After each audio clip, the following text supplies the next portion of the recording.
Hello everyone, I previously told you the story I wrote about Mr. G back in the day. Now I think it's only fair to do the same thing for Vincent. This is Vincent in the Land of Myths, and it was a high school project I had wrote in writing class. Yeah. So, what is this story? Well, this is the first time I ever wrote about Vincent. Now, here's a fun fact. Originally, Mr. G and Vincent were not going to be part of the same series. I had plans for, okay, Mr. G in one series, Vincent in the other, and they will never interact. Yeah. Eventually, though, when I started my YouTube channel, I decided to bring in this character I'd previously written about, and was just like, why not? So, yeah. Anyway, this is Vincent and the Land of Myths.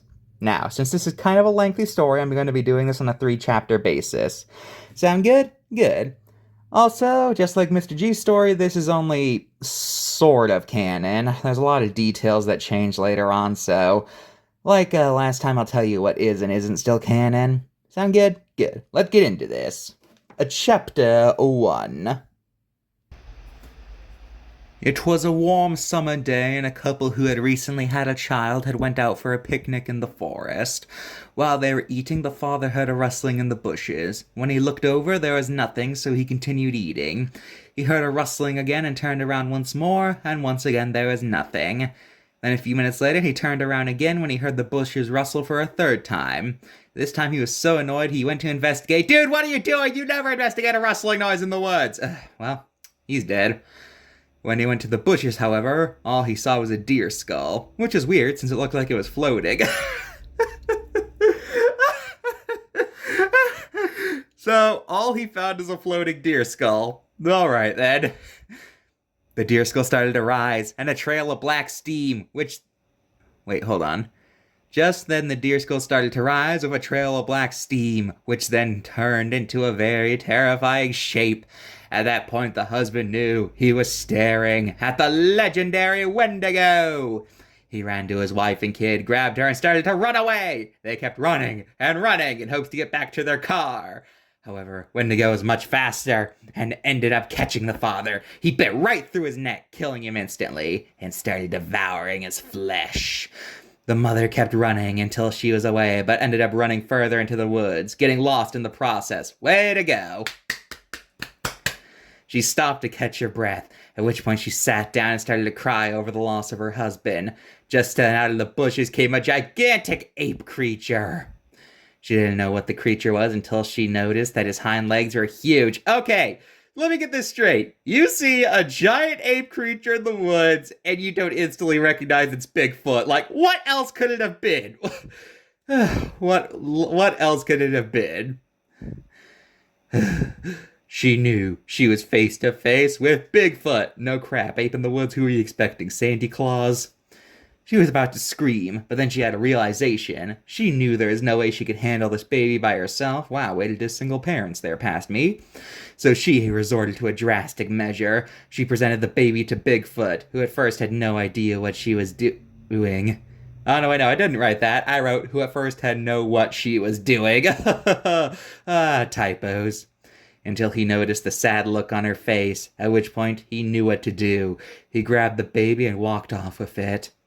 And though the woman kept weeping, something about him made it seem like this is the best thing to do. She started walking back towards society. So, you just gave your child to Bigfoot. I mean, Bigfoot's not usually said to be hostile, but still, if I'm injured in the woods, I'm not just gonna give up my baby to a random grizzly bear, you know? Or a pack of wolves. You are more trusting than I am, lady. Bigfoot then walked towards a certain tree, carefully holding the baby in one arm. Using his other hand, he started moving around the bark on the tree into a certain pattern. When he did that, a hole opened up on the tree and he went through. Well, that was chapter 1. Yeah. Chapter 2. Once Bigfoot went through the tree, he entered a beautiful world. The plants grew high into the clouds and the lakes were as clear as glass. He walked into the lush green forest and approached a large tree. He put the baby on a branch and let out a gigantic howl, signaling his brothers, who came rushing immediately. Then along came 3 more giant apes, the first and oldest, whose fur was white as snow. The second had fur as black as night and stank like a skunk. And finally, his youngest brother was quite scrawny and had 2 long, sharp teeth. Okay, is that usually a trait of the Yowie, or did I just steal that whole cloth from the cards? Did I? Is the Yowie usually given saber teeth? I don't know. By the way, as of current canon, only Bigfoot and the Yeti are brothers. Any other Sasquatch is unrelated. Anyway, he explained to his brothers what had happened in the other world, and they were horrified. They started telling him, "This is no place for a human." Yeah, not anymore. I kinda have a... There's plenty of humans in the land of myth. I mean, most fairy tale characters and literary beings, and yeah, never... Yeah, this line doesn't make sense anymore. Bigfoot said that... They started telling... And he would get killed within 5 seconds. Bigfoot said that couldn't possibly happen as long as he kept an eye on him. Yes, because Bigfoot, you are just the most powerful monster, aren't you? His older brother let out a sigh and told him not to come crying to him if the baby got killed. Wow, no sympathy. But Bigfoot was willing to prove them wrong. He would raise this baby to adulthood. He named the baby Vincent and started caring for him. I guess he just thought of the name Vincent on the spot. Ever gonna explain why? No? Okay. Meanwhile, in a far-off region of this world, there is a land where the sun never rose, and a fake moon hovered over, casting a large shadow. In this land lived the creatures of the night, who either became weak or got killed in sunlight. And in the middle of this land lay a huge castle, with some of the scariest monsters ever lived. On the castle window porch stood the ruler of the vampires, a terrifying man with pale white hair, clammy skin, and of long fangs, which he used for feeding. He was standing there thinking when all of a sudden he heard someone approach. He turned around and saw his messenger. The large man walked over to the count and told him what the king needed him. Drac patted him on the head and thanked him for telling him this as he walked up to the attic. When he got there, he was greeted by a shadowy man with a fedora. With a fedora, I forgot he had that. Oh my... When he asked why he was needed, the shadow man began explaining. You What? You Dracula. Huh? He just says, you Dracula. I think he's supposed to be saying you see, but I just wrote, you Dracula. For far too long, we monsters have been unfairly treated by humans and the other monsters who live in far nicer places. But I, for one, am tired of it, so I have a plan that'll not only get us more respect, we shall become the supreme ruler of both the worlds. What I need you to do is find as many people to join me as possible. Right as Dracula was leaving, the Shadow Man said one last thing. Oh, and Dracula, if you find a large blue diamond, destroy it immediately. Dracula asked why, but the Shadow Man just said it wasn't important right now, and that he had to go do something to strengthen up that might take a few years. Okay, I guess that was my attempt to explain why he doesn't just attack right now. Okay. And so he locked himself in a room and put a lock that nobody but him knew how to unlock. Yeah, that's pretty much how you want locks to be, I guess, but whatever, that was chapter 2. Still can't believe he had a fedora. I think it was trying to be like the Hat Man cryptid. I was trying to make the Boogeyman and him one and the same, but still, I just can't believe it. Fedora. Chapter 3. 17 years later, Vincent had grown up quite a bit. Oh yeah, Vincent was originally 17. He's not anymore. He was quite a hairy fellow due to growing up without any means of shaving, and was quite scrawny due to his diet. Okay, I guess I subconsciously redesigned Vincent. Okay. As he grew up, he found out more about the world around him. The biggest thing he learned is that he lived in a place called the Land of Myths, where every being ever thought up by humanity lives. From the tiny gremlin to the gigantic kraken, every monster, god, and being ever thought up lives here. Vincent was very fascinated by all this and liked hearing stories about this land and how everyone got there. Then, one day, while on a walk, Vincent saw something shiny out in the trees, and decided to get it.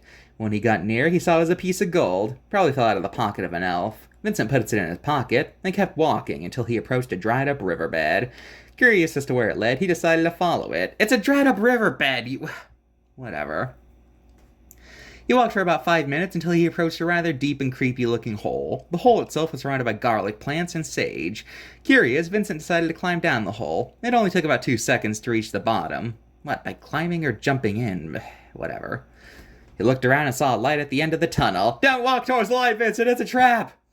He decided to head towards it to see what it was. He walked into a bright room and saw a large old man with a weird nose. White bear? I think I meant beard, but I wrote bear. So, white bear. White bear and skin that looked like sand. The man was pacing back and forth, panicking about something. He said, "Oh, what am I going to do? He's going to reawaken any day now, and these sage and garlic plants are going to hold forever. Why not?"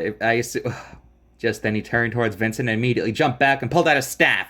He demanded Vincent to explain who he is and who he's a minion of. Vincent, still freaked out, said, "Old man made us sad. What are you, in the 1900s? I do not work for anyone. I just stumbled here unknowingly. I have no malicious intent. I just want to know what is going on." The old man then walked up to Vincent and put his staff on his heart, where it showed a glowing light. The old man got excited and told Vincent to stand still and shut his eyes. "I don't like where this is going." He then pulled out a pretty blue diamond and told Vincent that this won't hurt a bit. At that moment, Vincent felt an excruciating pain in his chest. Was that supposed to be a joke? When the pain stopped, Vincent looked down and saw he now had a blue diamond in his chest. He was about to scream until the old man told him not to, or it might alert something. He then told Vincent it was a very powerful gem, and that the diamond had powers beyond any comprehension. And after that, the old man took Vincent outside and wished him luck. Vincent, still confused over what the diamond was, felt something watching him. Oh, great, here's another thing where I forget what I was trying to say. Just the from out of the bushes. I think I was trying to say just then from, but whatever. Came 3 rather ugly goblins. Aren't goblins just generally seem to be ugly by default? That seems kind of redundant. Green, red, and blue. The blue one said, well, boys, looks like we found the human." The red one piped in, "It appears to be so, and that's what I see." "And what's that I see in his pocket?" he asked. The green one said, "My oaths don't deceive me, I would say that's a piece of gold, and you two know much how we like gold." The blue one spoke again, saying, And do you two know what we do when we see someone with gold who doesn't share?" The green one then said, "If I remember correctly, we slaughter them and take the money anyway." He pulled out a hatchet and ran towards Vincent until he noticed the diamond on his chest. That wasn't the first thing you noticed? You noticed the tiny piece of gold and not the big gem on his chest? What is wrong with you guys?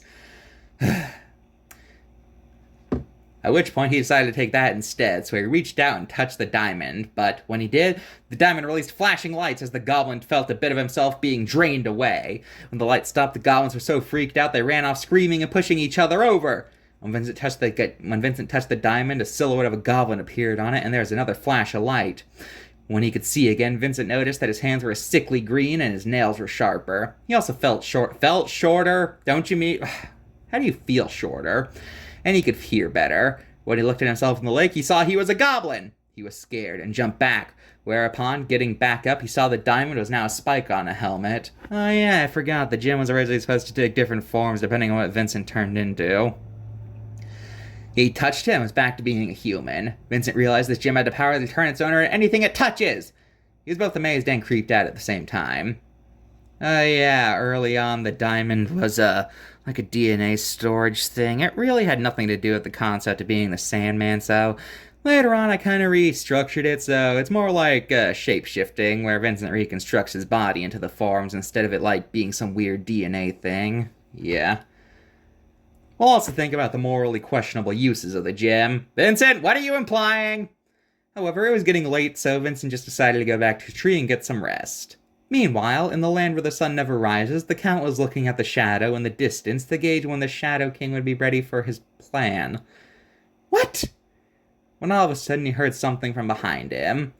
And he turned around and says, "Good friend Frankenstein." He was a tall, muscular, rather handsome fellow. Skin as green as grass and 2 bullets coming out of his ears keeping him alive. "That's movie, Frankenstein, dummy," he said. "Ah, hello, Frank. I was expecting you. So, do you have any good news?" Frankenstein looked at him and said, "Yes, Drac. After many months of searching, I found the last thing we need for our army." He pulled out a shiny gold oil lamp with a little scarab beetle on top and Arabic writing on the side. Dracula picked up the lamp and rubbed it vigorously, at which point the lamp started smoking and a large cloud of smoke came out. Started smoking, a large cloud of smoke came out. Yeah, that's not a redundant statement. It started shaping itself. A large, muscular man wearing a turban and a black vest came out of the cloud of smoke. He looked at Dracula and sadly said, "Hello, I am the genie and I'll grant you 3 wishes." Dracula got a fiendish look on his face and said, "Listen here, genie, I'll give you your freedom on 1 condition." The genie looked at him interested and said, "I'm listening." Dracula then said, "I will let you free if you agree to join the army of the Shadow King that will conquer the world." The genie got an evil look on his face and started thinking about it, and he agreed. Well, that's all for this episode. So, you might have noticed I never actually call the boogeyman the boogeyman. I keep calling him things like the Shadow Man or the Shadow King. That's because at that point in time, I was genuinely worried about calling him the boogeyman out of fears that would be too ridiculous of a thing to call him. I was kind of embarrassed to use that term, if you get what I mean. As for that whole Vincent obtaining the gem thing, yeah, that's nothing like how it is in current canon, but that's a story for another day. Hope you enjoyed. See you next time for chapters 4 through 6. Yeah, I hope you enjoy this as much as I am. It's always fun seeing my embarrassing old writing. See ya!